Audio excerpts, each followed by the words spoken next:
We'll talk more about that in a bit. All right, Ian, thank you. We know the weather is dangerous for people and animals, but it can really mess with your car's performance as well. Right, overheating, dying batteries, all kinds of things that you need to work to avoid. So Kylie is live this morning with some tips from a mechanic. Good morning. I think a lot of us have been there. It is July, August, middle of summer. Your car won't start. You've got a dead battery. You've got to call AAA or find somebody to tow you. It can definitely be a nightmare. So this morning, we're helping you hopefully avoid having a breakdown, especially if you're heading out for the 4th of July holiday. We're here at Martin's Auto Repair, and we have the man, Dave Martin, been working on cars for what? How many decades? I've been doing this since I was 10 years old. Since you were 10 years old, so Yeah. just a few decades. Yeah. Dave, I know that we talked in the 5 o'clock hour about fluids. Now we're turning our attention to batteries.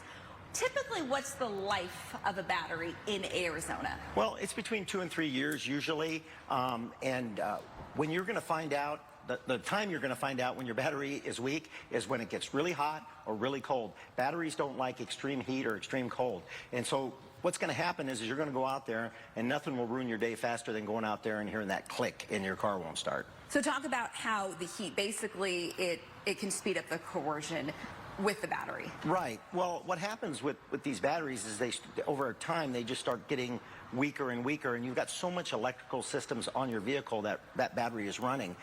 So what you want to make sure of before summer starts, or even really every time you bring it, yeah, really, absolutely. But every time you bring your vehicle in for service, you want to make sure you get your battery tested. We have a little handheld tester that tests the state of health of the battery, and if that state of health starts to drop, you're going to know about it in the summertime or if you go up into the extreme cold too. So you want to make sure that when that state of health starts to drop, that you get that battery changed out. Let's talk about air conditioning, because we especially are going to need it.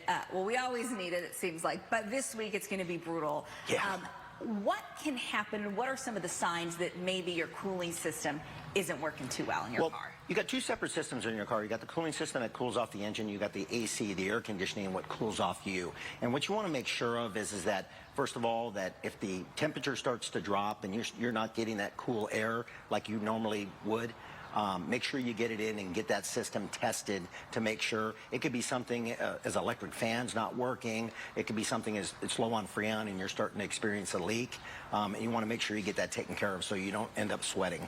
What's the biggest issue you see on weeks like this when it's going to be 110 plus all week long? Overheating, engine overheating. And when the engine starts to get hot, what happens is the air conditioning won't work either. So it's going to be a double whammy. And how much can that run you?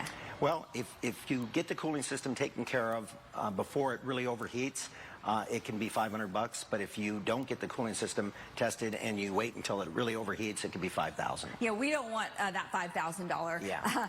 No, thank you. We don't want to put that on the credit card. Guys, coming up after the break, or not after the break, well, coming up in an hour, just hang tight. We're going to talk about tires. We know I hate spending money on cars. I just had to put new tires on. Do you need to put new tires on? What you can watch out for so you don't have a blowout on the freeway, maybe as you are heading up north or heading to California over the 4th of July holiday. So we'll see you guys back in an hour.